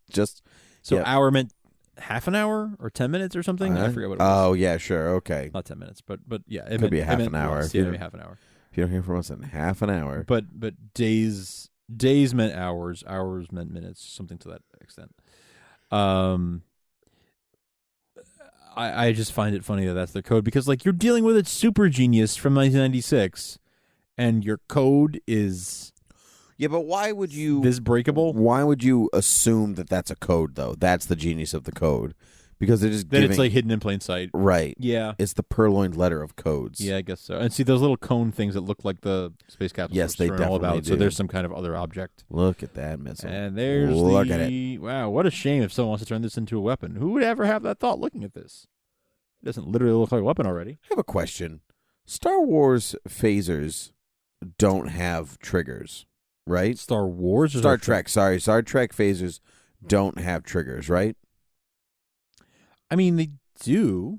Like, but not on the handle, right? I don't know about original. So you have a phaser lying around here somewhere, don't you? Yeah, it's on the shelf behind you, and it doesn't have a trigger. It's me. That's why I'm asking the question. So then what? Is it just like touch sensitive or whatever? Like you're asking, doesn't have a physical trigger, or like... Yeah. There's obviously some kind of mechanism to trigger it, but I can't see it from where I am. Should I be able to reach it from where I am? No, it's on the top shelf behind some pops, so you won't be able to... Oh, yeah, no, I see it. Yeah, I can't reach from here. Okay, well... Oh, he was the bad guy the whole time. I see. I'm looking at it now. I see. It's not on the... It's like a little above the handle. Okay. So like you can hold the handle like this, and then it's kind of up there. So okay, so it does have it. Okay. I mean, it had to have some kind of mechanism for... Yeah, it's just not a It's not traditional. It's not a traditional trigger. No. Okay. Oh, I see. So that just doesn't. It just doesn't exist on the. It just doesn't look like it doesn't exist on the type that I have. The model you have. The model that I have. I see. Because it doesn't want to look too much like a real weapon. Oh no, of course not. That would be no good. So I always now like it's always when I get to this point that I remember Captain Terrell and what happens to him. Mm-hmm. He's gonna die. He gonna die. He's so conflicted. Sir, it is difficult to obey. I'm not wearing that T-shirt that says obey. Also, like, I don't know. If I were Khan, like, I don't know if I could, I don't know if I could, being such a control freak as he is, I'd want to do it myself. Like, I wouldn't want to let someone else do it, even if I'm controlling that other person, But yeah, that's true. It seems inconsistent with the character of Khan. And right at that moment, the thing decided to leave Chekhov's ear, so that they wouldn't have to shoot Chekhov. And once again, we have presumably the giant rubber ear. God's sake, that is gross. That is gross.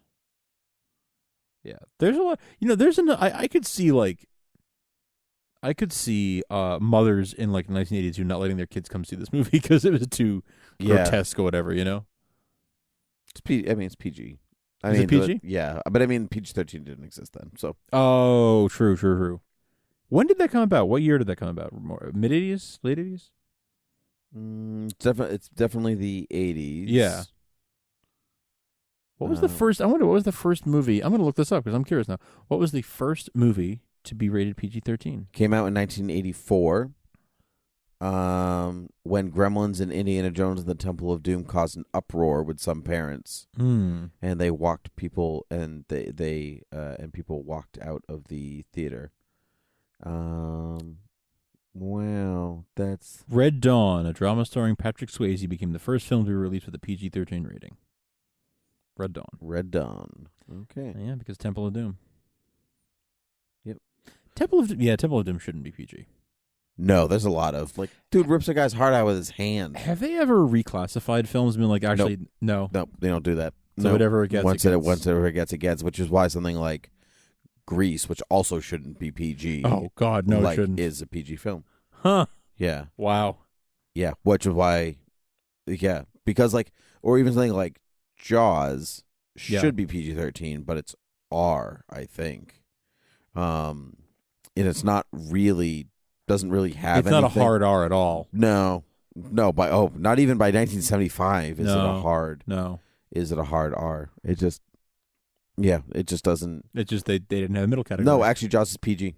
Oh, it's PG. Yeah, but it should have been 13.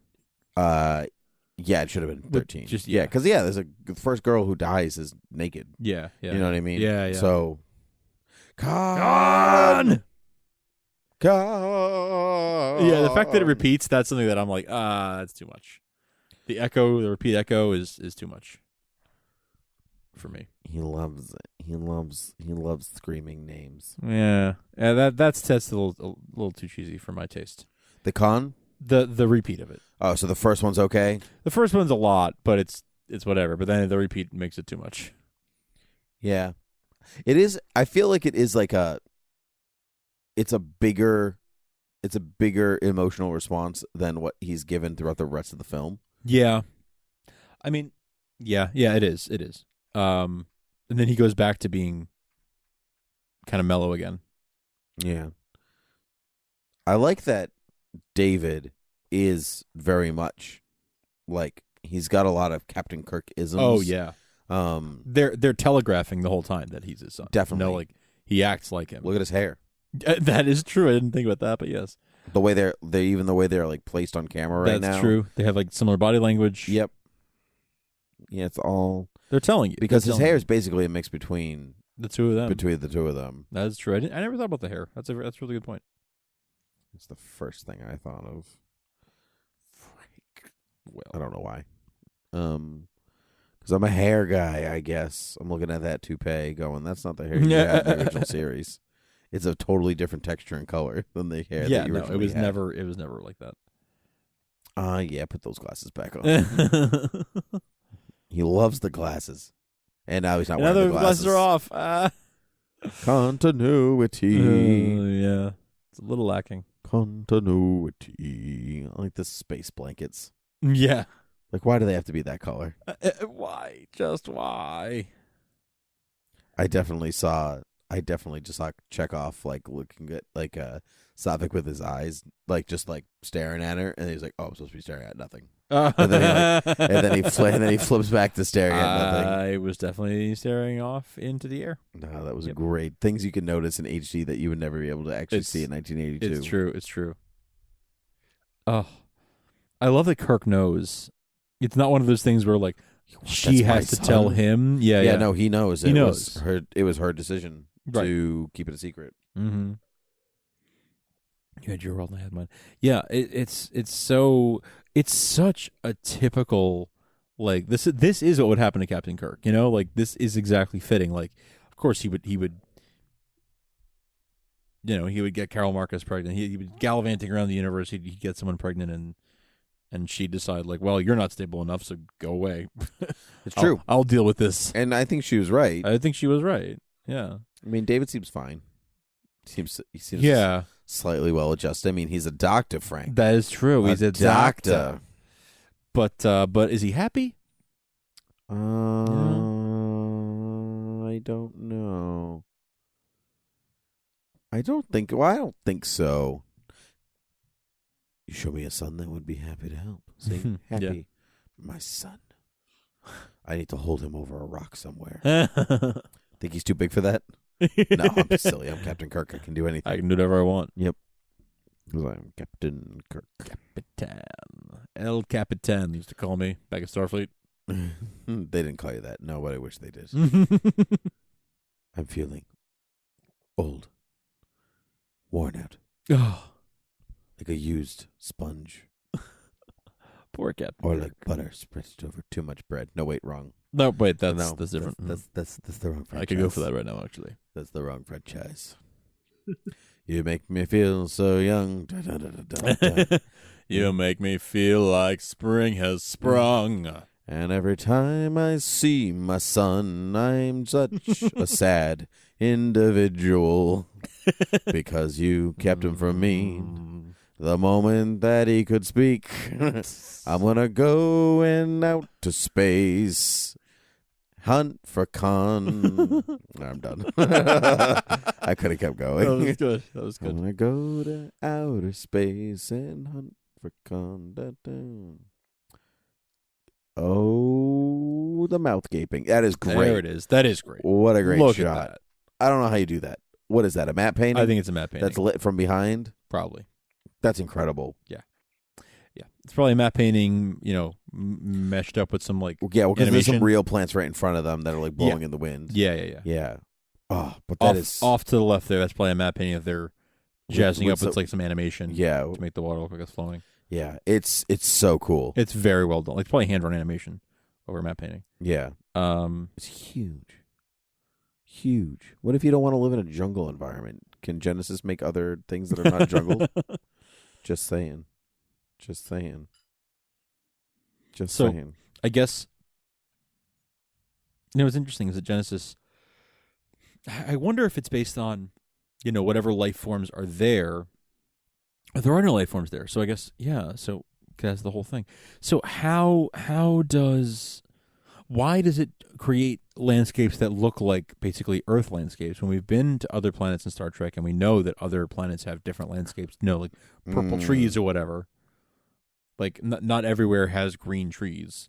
Yep. Why does Genesis only make green trees? Good point. Why is that? I don't. It's such an Earth-centric technology. Maybe they deliberately choose what flora and fauna, Maybe. or really just what flora. Maybe they can.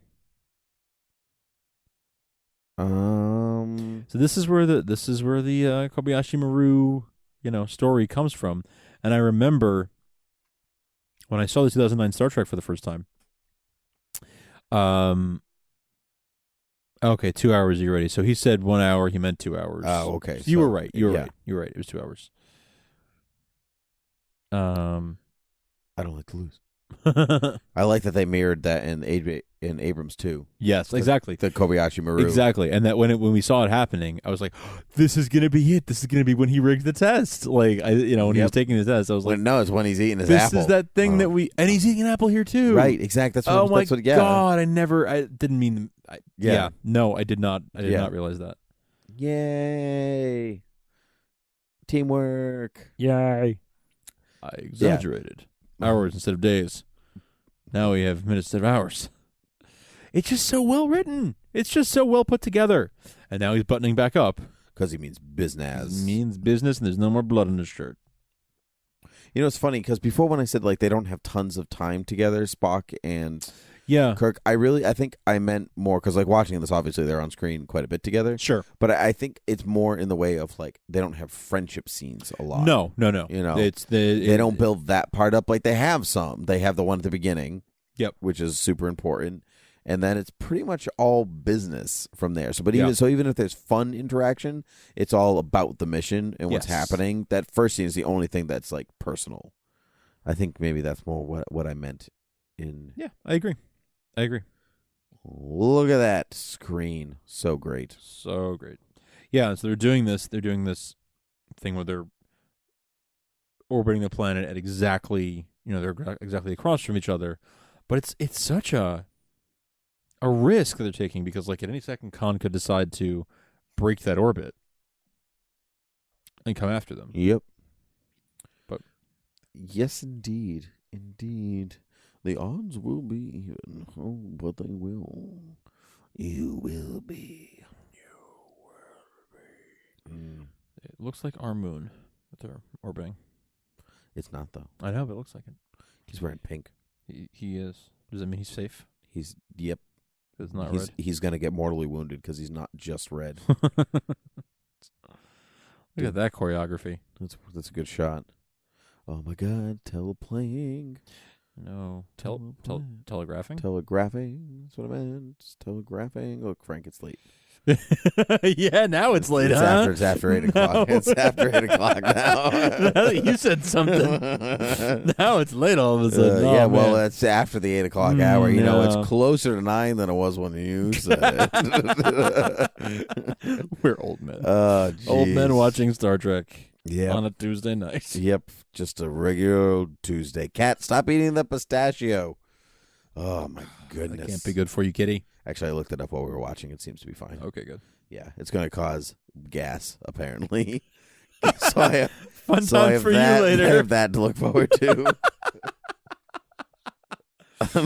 But apparently it is safer. It's fine. Okay, good. Yeah. You know, just like all people food, don't actually feed it to them, but Yeah. that one seems to be, in the grand scheme, okay. He's not really eating the pistachios either. He's really eating the yogurt. So Yeah, which it's fine. it's fine. It's fine. It's not great. It's just fine. You know, he's not like a cat. He's not a dog eating chocolate. Right. I like how they make a nebula just look like a thunderstorm. Isn't that what a nebula is? I mean, but it just looks like a straight up regular Earth. Oh no, I know what you mean. I mean, I know it's also not just a thunderstorm in space, but that looked like it went right through the thing. Like the that nacelle was and that was either the world's greatest shot in space or the worst shot because of all the places you could have hit. You messed up. Hey, you know the guy that the sweater tied around his neck. He comes in. Anyone for tennis? Yeah. Anyone? I found some tentacles. There's some down courts down there on B and, deck. I'm ready. I'm ready. How about Khan second in Hey, command? hey, we look like Dad? we'd be friends. Hey, Dad, do you want to play with me, Dad? Yeah. You want to throw a ball around, Dad? Have a catch? Have a game of catch. Come on, Dad, please. I was watching the Sandlot, and I saw them playing catch, and now I want to play catch. You remember that classic movie from hundreds of years ago? Yeah. I'm laughing at the superior intellect. He tasks me. It's funny how easily Khan can be goaded, though. Yes, he really can. He really can. I mean, to the point where he threw his second in command off to the side, and he's doing it himself. Yep. He's consistent. He's so full of himself right now. He's such an arrogant bastard. He really is. Both of them. Really, At this moment, they both are. But the way that Kirk is, drawing him in, is genius. Mm-hmm. And is very quintessential Kirk. Ah, look how bright that deck is now. Yeah, I know. Great. You turn on the lights, God. Where do you stand vis-a-vis Enterprise carpet or no carpet? Oh, I don't really care. You don't really care? No, I always thought that was kind of a silly argument. I think it's weird that they have carpets. Do you want to recap it for people who aren't? Yeah. familiar? So in the next generation, the Enterprise is all carpeted. Yeah. Whereas in the original series, it is a regular spaceship. Spaceship floor. And so whatever, the argument whatever is that is, whatever that is, like linoleum, I guess. I don't know. Yeah. So the argument. Don't mind me, just getting some more beer here. Okay. Is that really your system? That was okay. Not intentional. But So the argument is like, are they doing it? Like which one's the correct one? Do you put carpet where you don't? And so the further argument of that is, well, if they're in space for a long time, carpet could make it feel more like home, less like a sterile environment of a ship.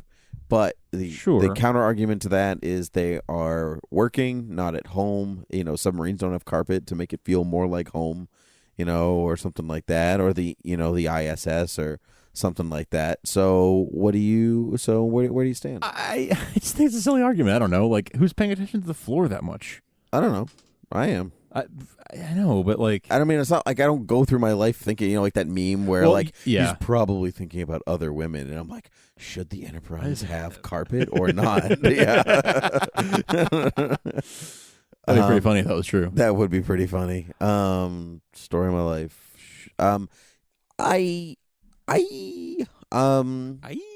That's how you say "ow" in France. I knew this. You told me this. Yes. Yeah. It takes more effort. I don't like it. It does. It doesn't seem natural. I don't really understand how people would just off the tongue just sort of default to that, but I guess they do. Yeah. You told me you had met somebody who did that, right? No, Diedrich Baker is from France. I heard it in an interview. Oh, interesting. Okay. Because the kids used to make fun of him and hit him, so he would say it. That's who it was. Yeah. Okay. I thought it was a real life person that you. Well, I mean, he's a real life person that you had known. Oh, no, I've not met him. I'm gonna say it doesn't. I agree with you that it doesn't matter, but carpet doesn't match like the aesthetic of like a ship, like a spaceship. Sure. And I think that's where my mind falls, like as a set design thing, not necessarily as a look how strong he is. As a Superman. He has a set design thing. Yeah. Yeah, I agree. I mean, I think I prefer, I slightly prefer having no carpet, but ultimately I don't really. Yeah, so like care. think about the bridge of the Enterprise in Abrams' Star Trek, and then imagine it with carpet. Yeah, no, that would seem weird. You know, that would seem weird. It seems odd. Yeah. But it fits. In Next Generation, it fits. I agree. I agree because it's a very thin carpet. It's not like shag carpeting, and it's like it's a thing, product of its time. Here, it's like metallic floors or like. I guess like that sort of like rubberized linoleum type of floor. I wouldn't mind carpet in their quarters, but like carpet on carpet on the bridge seems off. It feels off. Yeah, but then in the late '80s, early '90s, carpet seemed like it didn't seem too out of place because that was more in style for the time. Yeah, that's true. It is very much like the ruffled collars in 1982 probably seemed like oh yeah, that is what the future will look like because it's what the present looked like. Sure. So it didn't seem out of place. Look how tan he is. He's annoyingly tan. Annoyingly tan. Well, I mean, the annoyingly tan man. The annoyingly tan man. It's like the Candy Man. The Candy Man's weird older brother, the annoyingly tan man. Yeah, doesn't have the same ring. Oh, look, Dave, it's cold in the back. Why don't you put on your sweater? When you get off the squash court. Yeah. But I'm going to be warm when I get off, so I'm not going to wear it now and then take it off, obviously. Then why did you bring it? If you're going to be warm later and you're not wearing it now, what purpose is it serving you? What good is it? Makes my neck look like my dad's because he's also wearing a puffy neck thing. Why'd you even bring it, you idiot? I do the love dumbest doctor ever. I do love the nebula colors. And it's very pretty. It's such a pretty. Look, I think he's like a little praying position. He's like stupid static in the future. I wish there was a way not to have static in the future. I wish there was a way not to have it. I love the sneak rise from behind. There has to be a better way. Yes, this is so great. Torpedoes ready, sir. Oh, it's so great. It's so triumphant.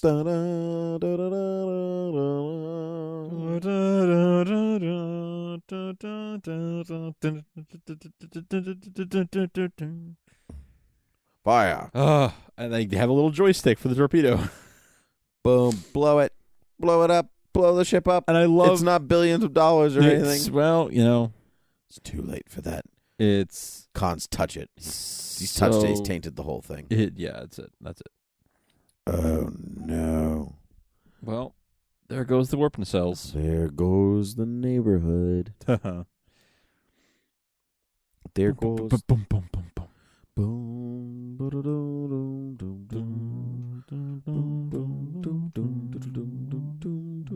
I wonder if there's any significance to the NCC 1864. If the 1864 is supposed to mean anything. I don't know. It's a good question. Just a curiosity. Yeah. Just a curiosity, like if that's supposed to... I don't know. I'm not that much of a Star Trek fan to know things like that. But I mean, I'm not that much of a Star Wars fan to know things like that either. Like, ships are not my forte. He looks so gross. I know. It's great. It's awesome. Great McCabe. Yeah, this movie would have been rated PG-13 if it came out 5 years later. Definitely. Yeah, but I mean, it's a soft PG-13 certainly, but it's yeah. But it would have been. But it's definitely 13. PG-13. Definitely 13, I think. Yeah, but mostly because of the blood and stuff. Actually, that's what I'm saying. Yeah. Not even action necessarily. No, but not because of the violence so much or the action. It's more it's just the blood. The blood. Mother, there's blood. The blood. Oh. You've lost me now. Psycho. Oh. Mother, there's blood. The blood. Sure. You've never seen Psycho, have you? I have. Oh, okay, great. Yeah. Okay. Yeah. I was about to come down on you. Jeez. Yeah, like, dang it, man. It's a classic. It's a classic, Jim. It's a classic. Yeah, I can't see any significance on the Star Trek wiki Memory Alpha about 1864 being the number for the Reliant. So I guess there's not. I was like, oh, is there something about like, did something happen in the year 1864 that I should be thinking of or whatever? In 1864, nothing really happened. I like how he has to go through that big process with all the rings, and then it's still a 10-minute countdown. Yeah, I know. Yeah, or whatever the amount of time. Yeah, is. whatever it is. 909 1,000 seconds. Yeah.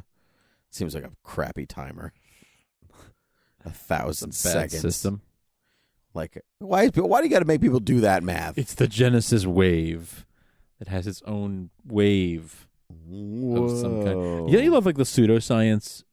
Yes. From like before a lot of like scientific knowledge was he sort just of grabbed Kirk's armpit. He was like, no.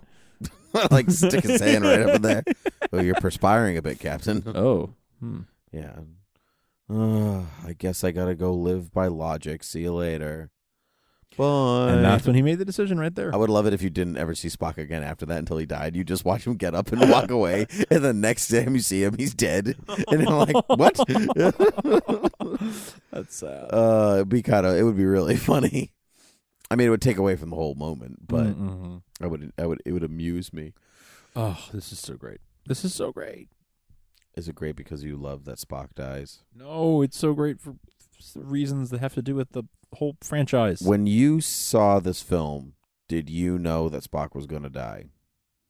When I first saw it, I did not know Spock was going to die. But did you know he came back? Furthermore, I did not know he was going to come back. How did you feel when you watched that happen? I thought I was seeing like, wow, like they're actually doing this. Wow. They're going to do like, I know there's like 4 more movies or whatever, but like I guess they're going to do him without Spock. Like this is, the end for him. Can you think of an equivalent? Actually, did you know that DeForest Kelley had no idea what any of that, like nobody knew what any of that was for. None of them knew what it was for. Yeah, they hadn't decided yet. Yeah, until the next movie. Yep, they were like, we figured it. Maybe we'll bring it back. We'll see. Yeah, we'll find out. Yeah, but my point is, like, can you think of like an equivalent of something that has killed off a character like that after so long that like had some kind of emotional and lasting impact on people? And then they brought them back, or just whether they just killed them off. Han Solo. Oh yeah, right. That guy. I mean, that's the first one that comes to my mind. Is that guy? That's that's it. That's the most immediate one that I can think of. That's a good one. I didn't think of that one. Yeah. Han Solo has to be up there. That is kind of the equivalent. I mean, it's 40 years of that character. Yeah, that's true. Instead of 10. Less screen time of that character, but a longer amount of time for them to be around. More time in the culture. Yep. Yeah. Mm-hmm. Wow. It's a good one. I'm trying to think of another one. I mean, we could... because there are characters that die in films all the time. Well, sure, but even what's ones one that have impact on the culture or whatever. But like, I mean, like killing Superman at the end of Batman v Superman doesn't really count. No, it doesn't. It's because you also know he's coming. You also we know he's coming back. Yeah, they've told us at the end of the movie. They told us at the end of the movie exactly. Yeah. But it's also that is a story that I guess killing him in the comics. Killing him in the comics was the equivalent. Yeah, that's true. I was thinking of the film in movies, particularly, but I think but I think you're right. Superman is another one. From hell's heart I stab at thee. Oh, you drinking a Leviathan? Good. I was going to say we spit my last breath. It's funny that he actually had other books on that shelf, but Moby Dick is the one that he keeps coming back to. That's the one that he. Yeah. Well, I mean, because Kirk's his white whale. Yeah, Kirk is his white whale. Of course, but But yeah, you're right. You could be making Paradise Lost metaphors too. Right. But he's not. Or Lear metaphors if you wanted Sure. to, but Sure. It's not as much. But I mean, like he could if you wanted to. Right. And then he goes boom, kaboom, and then the nebula's gone. Whoa, nebula's gone. It's quite nebulous. Yeah, and this was, and that's a real explosion that they just slow down. Yep, and that was the birth of Nebula in the Marvel Cinematic Universe. Oh, so tied it all together for you. I see. I know. Look at all that prettiness. Look at it. So somehow, because the Genesis device was on board, the Space nebula became pretty. Was condensed into a planet. She's still wearing Kirk's still wearing parka. his jacket. Oh man, is she gonna wear his pin? And she, and the collars pop like his. Oh man. Oh my gosh. Look at her. Isn't it beautiful? It's gorgeous. She looks. I mean, she looks like Alice Eve could grow up to look like her. Yep, definitely. I 100% agree with that. Mm-hmm. Agreed. He does not look like Chris Pine ever looked like him. No, they sometimes like young Kirk. I think looks a bit more. There are times, I think, particularly in Star Trek Beyond, there are times when they kind of look alike. His hair is different in Star Trek Beyond, so I'll give you that. Yeah, but you're right. They don't really look alike. Not really. No. Zachary Quinto looks more like Spock. Yeah, I agree. But I mean like Simon Pegg doesn't look anything like Scotty. No, nothing like him. No. And John Cho. I mean, none of Carl Urban doesn't really even look like DeForest Kelly at all. None but I don't think it matters. No, I mean it's not because they all get their character. Yes, they do, and that's way more important. They really, really do. They all do. Out of that original cast, I mean, versus who do you think does the best job at getting their character? I think it's Carl Urban. Oh, out of that cast, yeah, I think Carl Urban totally gets who Bones is. Yeah, I think I agree with you. Yeah, I think I agree with you. I think. Yeah, that's the closest approximation. Because I think Scotty is Simon Pegg is a little bit more of a cursing sailor type. Yep, and he's a little exaggerated, a little heightened. I think Zachary Quinto is a slightly more emotional version of Spock than we're used to seeing. That's partly the way he's written. Yep. Oh, this is so like the dignity with which he stands up and straightens his jacket. Yeah, I know. It's the jacket straightening. It's and his face is burned and everything. Like that he tries to get out. Too. Yeah, he forgets there's a window there. But just like the absolute dignity. Ship out of danger. Kirk's face here is great too. Shatner really sells this. Yes, he does. Yes. Oh my God! Everything about this it gives me feelings even watching it now. I like that he calls him Admiral. He doesn't say Jim right away. Nope. He's so formal. He's standing on ceremony. Ceremony. Thank you. You're welcome. You're so welcome. It's funny, I don't want to talk right now because I want to watch it, but we're doing a commentary. I never took the Kobayashi Maru test. Do I just say the dialogue? Until now. This is what I was talking about before, but it's but you're a captain. What? How did that happen? How did they give you a command? He just got promoted. Maybe it didn't. Nope, because Kirk had to take it. Yeah. That's like that line of what do you think of my solution? Oh my God. It's just so beautiful. He sacrificed himself. Your friend. Oh my God, that line. Oh. He does throw that up a little forcefully. He's like, he does. Yeah. I think it's interesting that he doesn't do it back. He just puts his hand. Yeah, he does. Well, it's sort of like he's doing his Vulcan thing, and I'm doing my human thing. And I'm doing my high five. Yeah. I'm giving you a high five. I watched this movie. What a crisp high five. I watched this movie like the day after Leonard Nimoy passed away. Oh, really? Yeah. That's sad. Wow, why would you do that to yourself? Well, I felt like experiencing, kind of in his memory.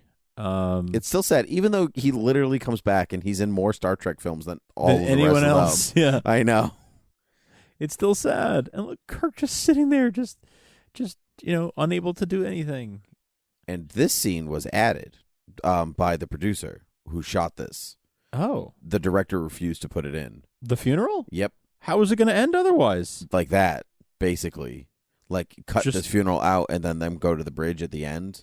Oh. And so all of this in the midst of our sorrow, blah blah blah. That. Oh, I see. All of this. Oh, but this is so. I agree. The director did not want it. It would be a miss without it. So Harv Bennett. Yeah, they just like they circumvented and went around him and filmed it anyway. This was necessary. I agree. This was necessary and fitting, and I think maybe because like they wanted the option of getting his body if necessary or something like that. And this is like a true like sending his body into space. Yeah, right. You know, like of all the souls I've encountered in my travels, this line every time. His was the most human. Just that's such an insult. And even Savick crying. It's such an insult to all the Vulcans. It's true, yeah. I love that Scotty plays Amazing Grace. Like that tradition has stayed through the centuries. Yeah. That's one of those things I'm like, okay, that's cool that stayed. Yep. You know? Amazing Grace. Because you could see that's because it's an old song as it is. It's something that's been done for hundreds of years as it is. And we're just going to keep doing it. Yeah. Yeah, this is a great shot. That dolly shot is so perfect.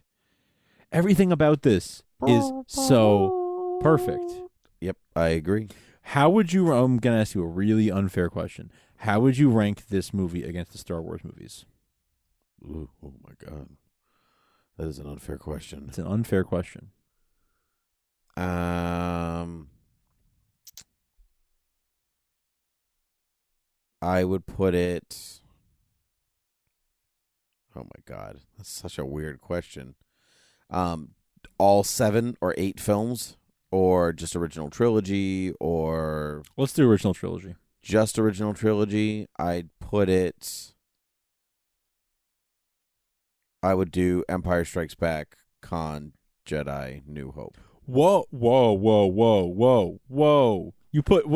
I have a lot of questions, a lot of follow-ups, Your Honor. His glasses are broken. They're no good. I have a follow-up, Your Honor. I call for an appeal. Objection. Wait, you put A New Hope as the worst of those movies? I'm not saying it's okay. I think the worst is not the connotation the relative you want to worst? send. A New Hope is my least favorite out of the original trilogy. I didn't say favorites. I said in terms of like the best movies. Oh, sorry. Maybe I wasn't clear.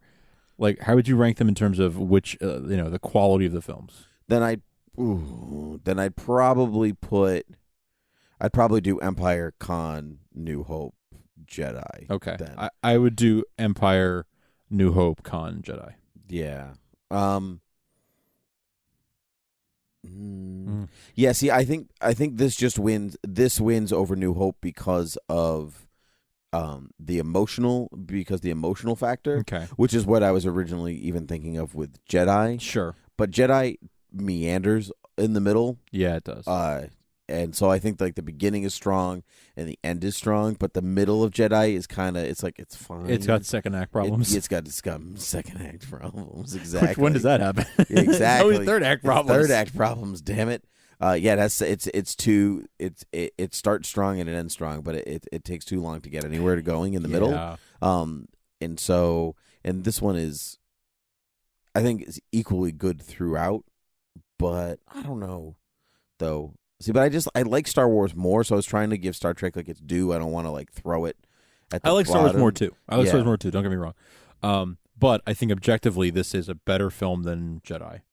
Get into that. I agree. So like my new ranking, I have to understand it. Yeah. I think this is a tighter movie. Yes. Than even A New Hope is. See there. I don't necessarily. Is it tighter? Yes. In some ways, it's hard to compare that in that. It's hard to compare on those grounds. But they're hugging. For me, it's. I think that. Yay. I think A New Hope stirs up more emotion in the audience. Or a different kind of emotion. Sorry, okay. Not.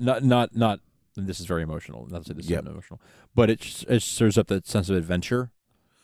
Sure, but that's not what this movie's trying to do. So that's also not fair that you're waiting. That you're in the weight of the adventure is more important than what this film's theme is trying to. These themes. I'm not saying it's more important. I think I'm just saying that I feel that they both evoke emotion, but I think that A New Hope evokes like they're trying for different kinds of emotion. Yeah. Right? But for me, I think A New Hope does it more than this does what it's trying to do. Okay, so let me ask you this.